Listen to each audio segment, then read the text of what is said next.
out of food? Let's go to Costco.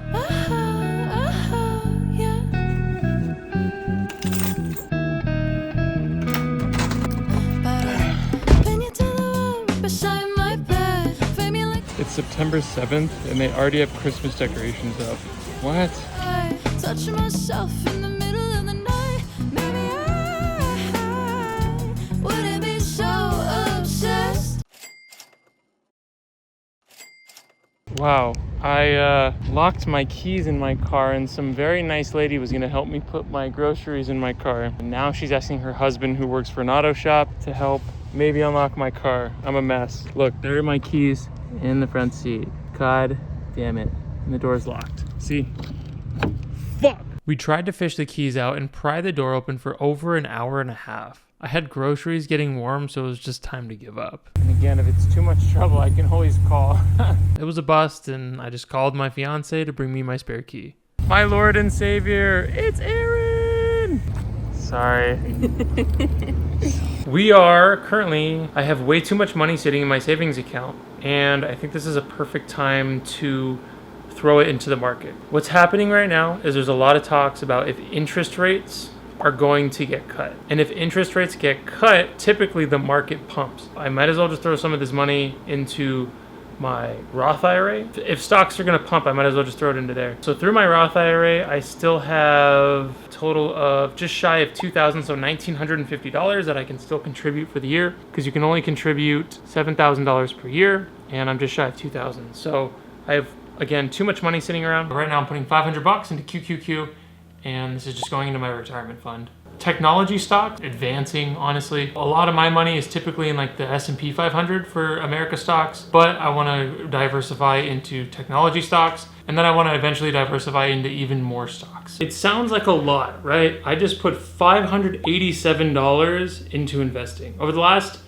couple months or so, or month, I haven't been investing. I've been aggressively investing over the last, few months prior to that, but with surgery and all the costs of that, I just kind of wanted to see where my finances were, and I can afford to invest another almost $600. So I'm just going to go ahead and invest it, and it's something that I need to do anyway, and it gets me closer to hitting my $7,000 a year to my Roth IRA goal, which is exactly what I need to hit. And once I hit that, then I can start investing into other things and making even more money for the future. My fiance is headed home right now from her last day of work for like her side job while she's in school. So to take her last semester like super serious, she's quitting this job. So I'm gonna say congrats, and I'm gonna run over across the street to the grocery store and I'm gonna grab her some flowers. But I just wanna say thanks, so she can come home and she has flowers, just a little thanks. So let's go to the store.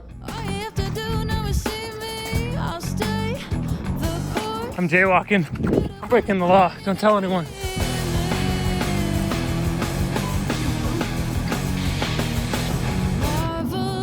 We're jaywalking again. We're breaking the law. We're breaking the law. We're jaywalking. We're jaywalking. We're going. Woo!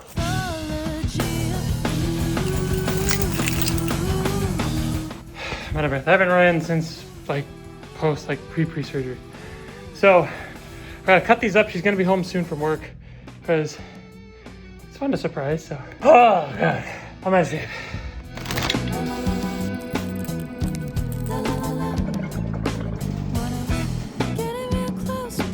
And there we go. I hopefully just made my fiance's week for only like $4. It took me 20 minutes to go get those, and it's to show gratitude that she's doing great and that I care about her and appreciate her, and that I'm willing to go out of my way to do little things for her. I think that's really important in life. Money isn't everything, but and it shows, because something like a small gesture will make her week or her day or whatever.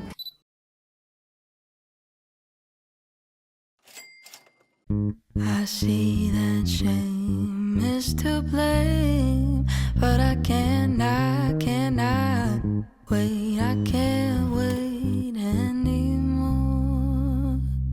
So what'd you think? It was pretty rough, but entertaining. That movie was a hot piece of shit.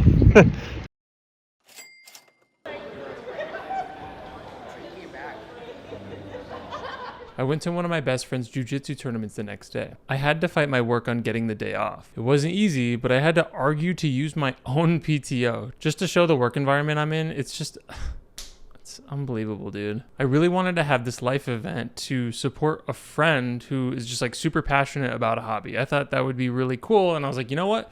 Let me try to see if I can make it. After pulling teeth, we finally made something happen. You're gonna fight, you're gonna kill someone.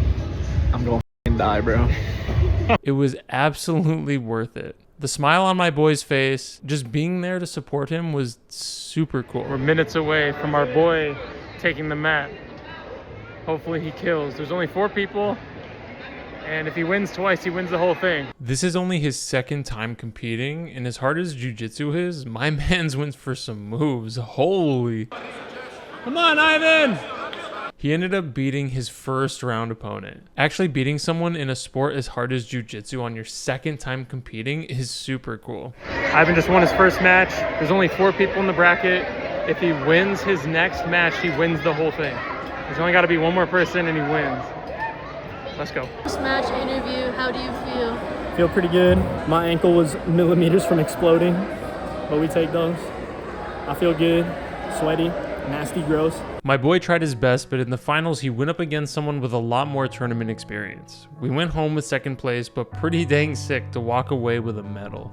And if you have time off, especially from work, make sure to use it. Some of these companies have use it or lose it. Just make sure you're doing the things that you enjoy in your life. We get stuck in these cycles of forgetting what it's like to live and that we just do our 9 to 5 or our work, our responsibilities or whatever. Let loose sometimes, have some fun, get out there. Heck, I didn't think I'd be filming a jiu-jitsu tournament, but here I am. Don't forget to take some time for friends and family.